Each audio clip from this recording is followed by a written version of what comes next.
Cumprimento os irmãos com a paz do Senhor, amém? Ou como Paulo, quando escrevia suas cartas. Sem delongas, eu convido os irmãos a abrirem vossas Bíblias no livro do profeta Isaías. Isaías capítulo de número 6, verso de número 8. Isaías capítulo de número 6, verso número 8. Enquanto os irmãos procuram, quero fazer alguns agradecimentos. Quero agradecer, e é uma honra estar mais uma vez com a igreja, para estarmos adorando em espírito e em verdade. O segundo agradecimento é meu e da minha esposa, o pastor Joelso, pelo convite. Somos amigos, assim como sou amigo do pastor Leandro, da sua esposa, da sua família. Que Deus os abençoe. Muito obrigado pela oportunidade. Isaías capítulo de número 6, verso de número 8. A igreja encontrou, amém? Mesmo assentados, a Bíblia diz assim: depois disso ouvi a voz do Senhor que dizia: a quem enviarei? E quem há de ir por nós? Então disse eu: eis-me aqui, envia-me a mim. 9. Então disse ele: vai e diz a este povo: ouvis de fato e não entendeis, e vedes em verdade, mas não percebeis. Amém? Feche sua Bíblia, eu lhe convido a fazer mais uma oração. Pai, eu te glorifico, Senhor, pela oportunidade. Senhor, que esta noite maravilhosa, uma vez mais marcada na nossa história, Pai, eu te glorifico porque eu já ouvi a tua palavra. Eu te glorifico porque já entoamos louvores, Senhor, e a tua presença foi manifesta, mas de uma maneira extraordinária. Eu convido o teu Espírito Santo, Pai, para começar de uma forma diferente, a mexer com a nossa estrutura. Qualquer um que chegou com o coração machucado, magoado, alguém que chegou dizendo que seria sua última noite na igreja, que esta pessoa, que este irmão, que esta irmã, que acha que o casamento está destruído, que a saúde está destruída, se o seu psicológico de alguma forma foi abalado, que esta noite, Senhor, o Senhor venha com a sua poderosa mão e transforme dor em alegria, transforme, Pai, lágrimas em sorriso. É o que te pedimos uma vez mais, e todos concordam com um amém. Glória a Deus. Desde que me conheço por gente e abro minha Bíblia no livro do profeta Isaías, eu me apaixono. Quem nunca leu o capítulo de número 6, verso de número 7, 8 e 9, quando Isaías tem uma das maiores chamadas missionárias dos períodos bíblicos. É lógico que quando eu falo do capítulo de número 6 de Isaías, eu vou falar não só de uma chamada, mas de uma narrativa bíblica com clareza explicando a chamada de um homem. A Bíblia vai dizer, primeiramente, dando conotação de tempo, o ano que morreu o rei Uzias. Uma das principais referências do Antigo Testamento é datar o período de um rei ou a morte de um rei. Quando Isaías fala a respeito de um rei Uzias, eu poderia aqui iniciar a minha mensagem e tomar como título dizendo: se eu não respeitar uma chamada eu vou perder. Porque o rei Uzias foi um daqueles homens que começou no seu reinado bem. O rei Uzias foi aquele homem que pegou o seu cetro e disse: vou governar para o povo. Mas no meio do caminho o ego entrou no seu coração, e ele percebeu que o poder estava ao seu dispor, e ele peca. Só que uma lepra começa a nascer na sua testa. Os discípulos do seu tempo pegam, fazem uma casa fora da cidade. Isaías vai morrer lá fora, e é nesse ano em que Isaías vai dizer: no ano em que morreu o rei Uzias. A Bíblia vai dizer a respeito de uma visão. E essa visão que o rei Uzias, ou melhor, que Isaías vai ver, é algo extraordinário. Ele vai ver anjos, ele vai ver um trono. E a respeito disso eu poderia trazer outra mensagem a respeito de chamada. Eu poderia e estava confortável quando vi o tema. Eu disse, não é a primeira vez que vou pregar sobre Isaías, não é a primeira vez que vou pregar sobre o capítulo de número 6. Sentei na minha cadeira, dobrei meu joelho, sentei na cadeira, abri a minha Bíblia, e o Senhor disse, você não vai falar sobre isso. Eu disse, Senhor, mas é o tema, é a mensagem, está tudo engatilhado aqui. Deus disse, não, você vai usar aquilo que Isaías proferiu, porque eu não vim falar sobre o chamado de Isaías, eu vim falar sobre aquilo que quando Isaías foi chamado, ele falou. Isaías é conhecido como profeta messiânico. Você só pode ser conhecido por alguma coisa se você executa essas coisas. A Bíblia vai dizer que Isaías, ele vai falar coisas maravilhosas a respeito de um ser que viria futuramente. Passa-se em torno de 680 a 700 anos, quando lá uma mulher chamada Maria vai ter um sonho, e o sonho que esta mulher vai ter é algo extraordinário.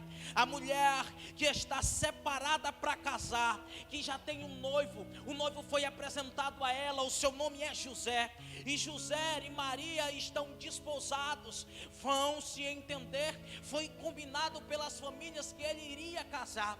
Só que um dia Isaías, depois que tem esta visão maravilhosa, o Senhor fala com ele, e quando o Senhor fala com Isaías, ele diz, a uma mulher eu darei um sinal, e o sinal seria que nasceria um ser que vai revolucionar a história, mas ele precisa nascer de uma mulher virgem.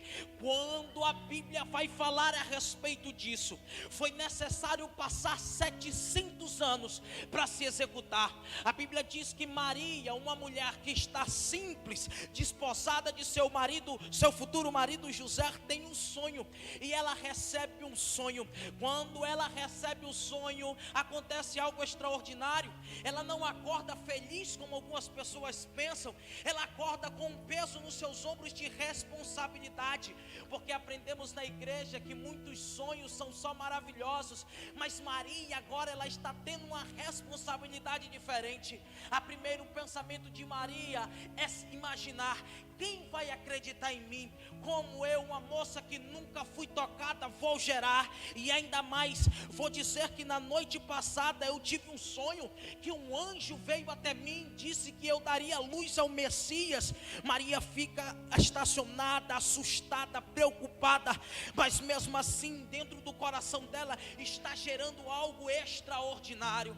Se eu pudesse botar uma mensagem temática essa noite, eu iria botar as 4 leis que Jesus quebra. A primeira lei que Jesus vai quebrar nasce originada do profeta Isaías, depois que executa o seu chamado. A história vai dizer que quando Maria fala com José, ele diz, não, eu não aceito isso. Só que a mesma história vai dizer que o seu coração não inflamou. José não se preocupou com a confusão, ele disse, não dá para mim, eu não posso ter uma esposa que já está gerando um filho. José usa a palavra filho.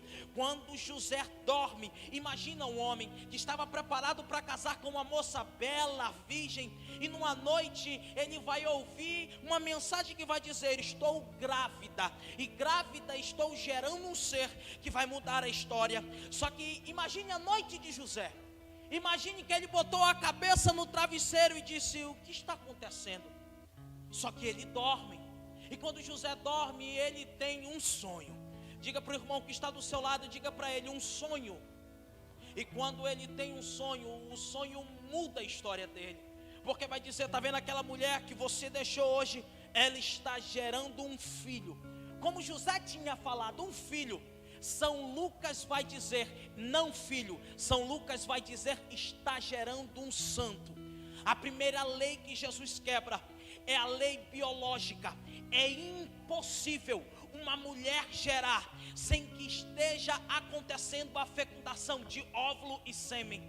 A primeira lei biológica vai quebrar um protocolo extraordinário, porque alguém que tem uma chamada 700 anos atrás disse, o sinal seria que ele nasceria de uma virgem. Talvez você ainda não entendeu o que eu vim pregar esta noite, talvez você ainda não entendeu o que eu queira falar, mas se tem uma coisa que eu quero falar esta noite, é que Deus pega as pessoas inimagináveis. Deus pega Isaías de uma forma extraordinária. Ele vai dizer para Deus: Senhor, eu não posso ser isso que o Senhor quer. Eu estou no meio de um povo de impuros lábios. Os meus lábios são impuros. Isaías está dizendo: Senhor, eu não posso falar a respeito dessas coisas. E Deus manda um anjo pega um atenaz, um instrumento para pegar o fogo que está no trono, bota na boca de Isaías e diz: eu purifico os teus lábios. Talvez você se acha pequeno demais, talvez você acha que o seu talento é limitado, ou você acha que guardou ele tão fundo, trancou com tantas chaves, que você não pode abrir mais a boca para pregar, não pode abrir a boca para cantar. Você talvez tenha vergonha, tenha medo, mas eu quero lhe dizer uma coisa essa noite: talvez você esteja com lábios impuros, talvez você esteja se achando pequeno, mas nem que tenha que nascer o Messias para cumprir aquilo que Deus vai te dar, vai acontecer. Sabe o que eu quero lhe motivar esta noite para dizer? Os seus sonhos que foram trancados até mesmo por você, é o próprio Deus que nasceu para realizar. O próprio Cristo quebrou um protocolo que nunca tinha acontecido. A biologia neste momento está sendo quebrada, porque Jesus, para cumprir a palavra do seu servo, ele honra. O menino nasce, e quando o menino nasce, algo extraordinário acontece. Ele não tem uma coroa. Deus, que Isaías vai dizer: o menino vos será dado. Ele será tido como por nome de Conselheiro, Maravilhoso, Deus Forte, Príncipe da Paz. Imagine que Isaías, quando profere isso, alguém pense: vai nascer em Roma, vai ter uma coroa, vai herdar riquezas, vai ter talentos que os homens irão apreciar. O menino nasce em um local inóspito, aonde ninguém nasceria. A primeira lei quebrada acontece para cumprir uma palavra. A segunda lei acontece quando Jesus quebra a lei da química. Em um casamento, ele chega, e uma coisa extraordinária é que antigamente as pessoas, quando davam uma festa, as festas no mínimo de 3 dias, em torno de 7 a 3 dias de festa, era um casamento. E Jesus, quando foi convidado para o seu casamento, para este casamento, a Bíblia diz que foi convidado ele, seus discípulos, sua mãe. Porque sabe o que acontece? Quando alguém convida Jesus, ele leva quem está com ele. Quando alguém convidar você para algum local, se você tiver Cristo na sua vida, ele vai com você. Se você for para o mercado, Cristo vai com você. Se você for para a escola, Cristo vai com você. Se você for para a casa dos seus pais, Cristo vai com você. Se você for num enterro, Cristo vai com você. Se você for para a faculdade, Cristo vai com você. Talvez você chegue cabisbaixo em alguns locais, pensando: Deus, eu não posso, Deus, eu não consigo, não dá para mim. Tem pessoas que são superiores. Eu quero dizer uma coisa para você: se alguém lhe convidou, também convidou Cristo. É por isso que temos que honrar não só as nossas vestes, não só as nossas Bíblias, mas quem foi convidado conosco. Porque se você vai, Cristo tem que estar do seu lado. A segunda lei é quebrada porque falta vinho. E quando falta vinho, Maria, mãe de Jesus, chega até ele e disse: Jesus, nós temos necessidade de algo. E o que está faltando? No casamento está faltando vinho. E se falta vinho em um casamento, significa que o casamento está arruinado. Jesus disse: Senhora. A nossa tradução do inglês para o português diz mulher. No original diz senhora. Jesus olha para Maria e disse: Senhora, ainda não é chegado a minha hora. Quando Jesus fala isso, Maria diz: traga as talhas. Não, Maria diz: traga 6 talhas. Não, Maria diz: ouça o que ele diz. Porque uma coisa que Maria sabe é esperar que o milagre vai acontecer. Ela gerou um menino, que as pessoas apontavam o dedo e disseram: eu não acredito. Ela gerou um menino que muitos não acreditariam na história dela. E ela está entendendo, Jesus vai executar o milagre. Se uma coisa que Maria tem habilidade, irmã Maria tem habilidade de esperar, porque ela sabe que quem foi convidado com ela é fiel para cumprir. Jesus disse: traga-me 6 talhas cheias de água. Conhecemos a história. Ele disse que pega um bocado, oferece ao mestre Sala, o mestre Sala aprova e diz: que vinho é esse? Oferece para as pessoas ficam assustadas e começa o comentário: como alguém deixa o melhor vinho para o final da festa? Parabéns aos noivos.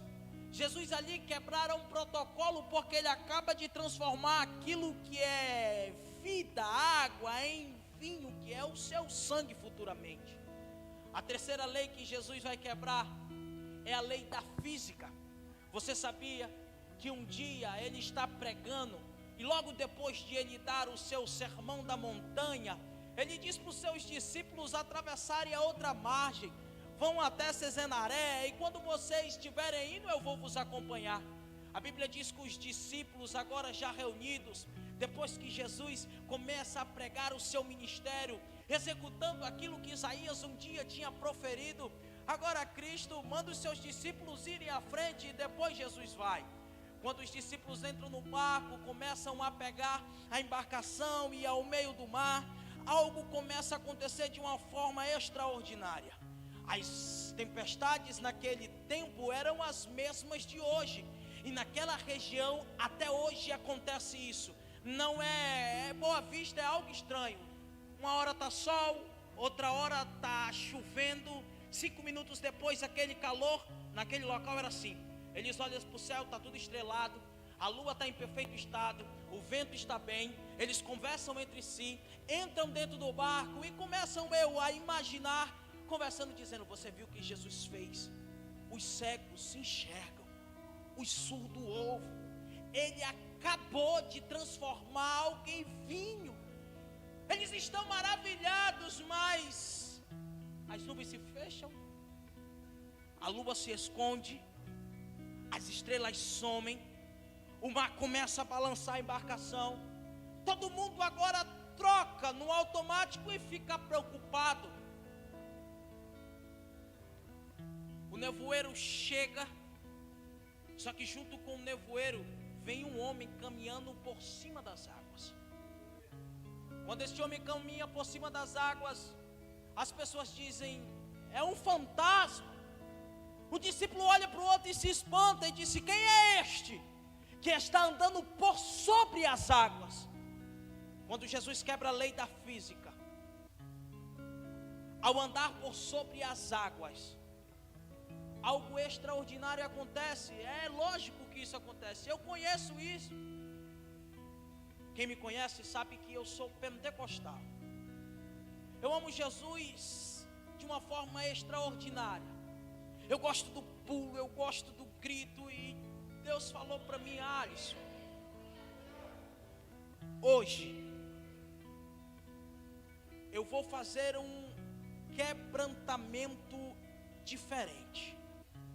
Eu disse: Deus, na alma, no coração? Ele disse: sim, Alisson, mas hoje um quebrantamento na consciência. Eu disse: Deus, eu vou pregar essa mensagem de uma forma pá. Deus disse: não, Alisson, sou eu que vou conduzir. Eu estou me segurando para falar algumas coisas, porque o que Cristo quer dizer esta noite, através de um culto como esse, não é na normalidade. A quarta lei de Cristo é a lei da vida e da morte.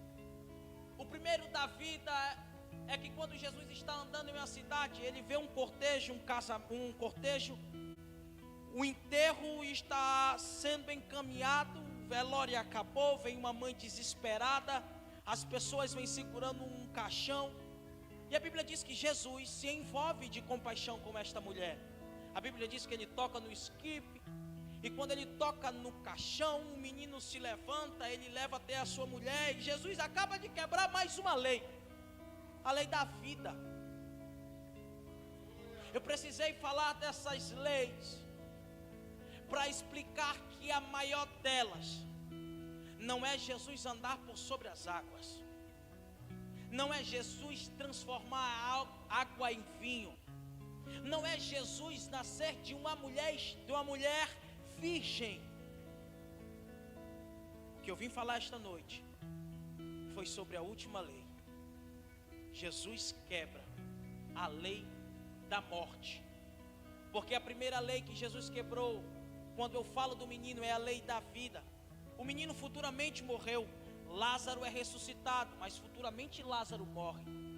Eu vim falar para vocês essa noite que Jesus quebrou a lei da morte.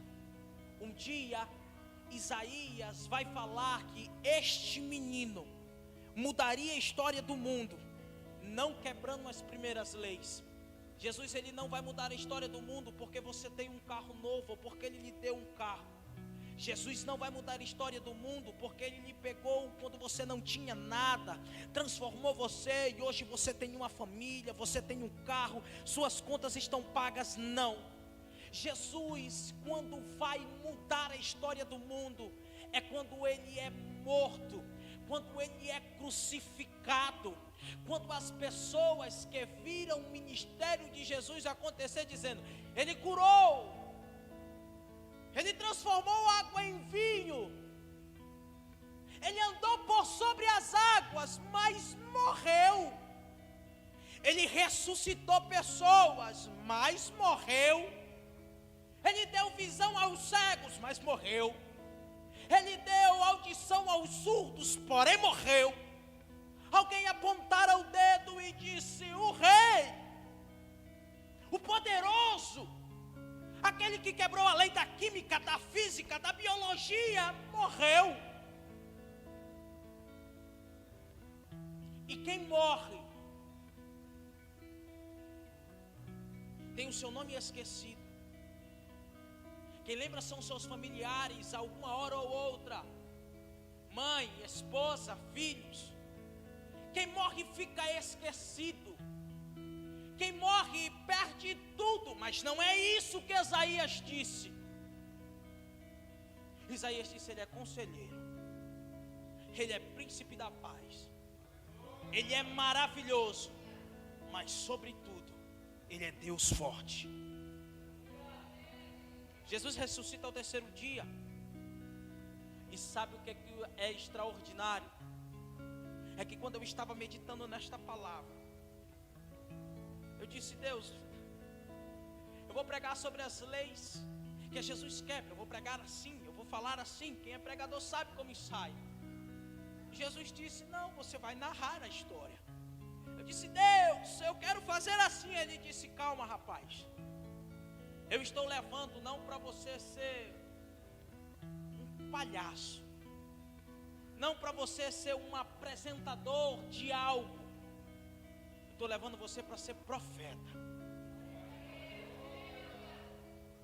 Minha esposa sabe as horas que eu dormi essa semana, o tempo que eu tive com Deus.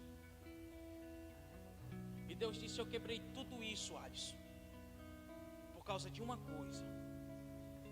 Olha para a pessoa que está do seu lado em nome de Jesus e fala: foi por você. Diga com força: foi por você. Cheio de pecado, cheio de falhas, cheio de erros. Eu não vim aqui para acusar você, porque eu posso falar isso de mim. Comete deslize a todo tempo, faz promessas que não pode cumprir. Uma vez ou outra sente tanta ira que quase destrói a família. Se pergunta até hoje: como é que eu estou de pé? Porque ele quebrou as leis? Sim. Porque alguém um dia profetizou? Sim. Porque alguém um dia teve que executar o chamado? Sim. Mas principalmente porque ele olhou para você e teve a íntima compaixão. Convido os irmãos a ficar sobre os seus pés. Eu já vou encerrar. Quero que você olhe para mim em nome de Jesus. Eu estou me segurando aqui.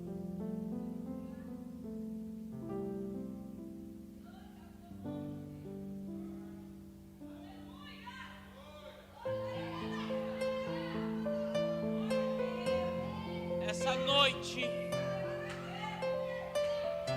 Cristo disse para mim: eu vou te mostrar que quem convence não é o homem.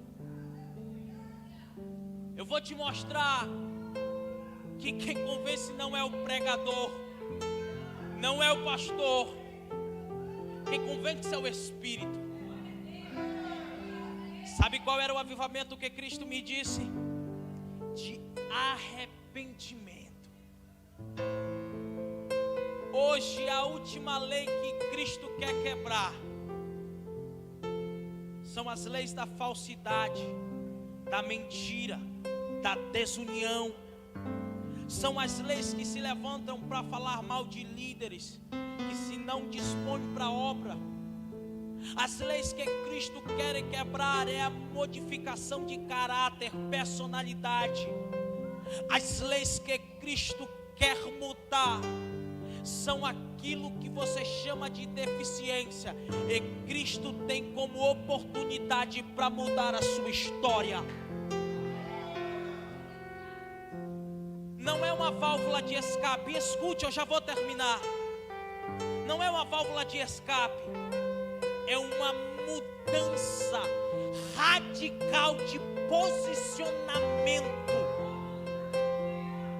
Escute, até hoje foi assim, mais ou menos, um pé lá e um pé cá. Até hoje foi assim, eu perdoei, mas ainda eu passo na cara. Até hoje foi assim, eu vou, mas não vou. Eu quero, mas não quero. A Bíblia diz que a palavra do crente é sim, sim e não, não. Deus sabe como é difícil. Deus sabe como você chora. Deus sabe como isso te machuca. Hoje, com o seu princípio, Ele vai quebrar a lei de tudo aquilo que está te machucando. Eu não vou falar muito, eu não vou insistir. Um dia eu vou vir aqui, vou trazer uma mensagem, e você vai dizer: nem parece aquele menino. Porque hoje não são minhas palavras. Hoje não é o meu conceito. Hoje é o próprio Deus dando uma oportunidade de você mudar. Hoje Deus tem na íntima compaixão de você voltar a ser o crente do seu trabalho, de você voltar a ser o crente da sua casa, de você voltar a ser aquela pessoa que você acha que um dia você foi. Cristo hoje vai quebrar, dizendo: será melhor. Você não cantará como cantou antes, você vai cantar melhor. Você não vai pregar como você pregou antes, você vai pregar melhor. Você não vai ser o marido que você vai ser antes, você vai ser um marido melhor. Você não vai ser a esposa que você foi antes, você vai ser uma esposa melhor. Vão bater na porta da tua casa e vão dizer: ei, você é o crente aqui dessa rua. E você vai dizer assim: eu quero orar. Que você ore em mim, porque você tem algo diferente. Eu creio que daqui uns dias vão dizer: o povo lá da igreja da fé tem um brilho diferente. Onde eles andam, o milagre acontece. Eu creio que alguém vai andar dentro de um mercado, vai ver um paralítico, botar a mão na sua cabeça, o paralítico vai andar. Eu creio nisso. Eu creio que depois da noite de hoje, com a mudança no caráter, na personalidade, vai ter gente dizendo: ah, você tem algum problema? Vai lá na igreja da fé. Lá tem um povo íntimo de Cristo. O Cristo que quebra as leis, o Cristo que modifica vida. Vai lá, porque lá tem pessoas que oram, lá tem pessoas que buscam, lá tem pessoas que têm intimidade, porque a intimidade vai gerar em você a transformação. Você não vai lembrar: ai, quando eu era jovem era assim, ah, quando eu era de lugar tal eu era assim. Não, Cristo vai quebrar a lei do hoje. É hoje que você vai ser diferente. É hoje que vai reabilitar o seu casamento. É hoje que sua família vai ter uma estrutura diferente. É hoje que sua saúde vai ser restaurada. É hoje que Deus vai derramar sobre você o fogo do Espírito novamente.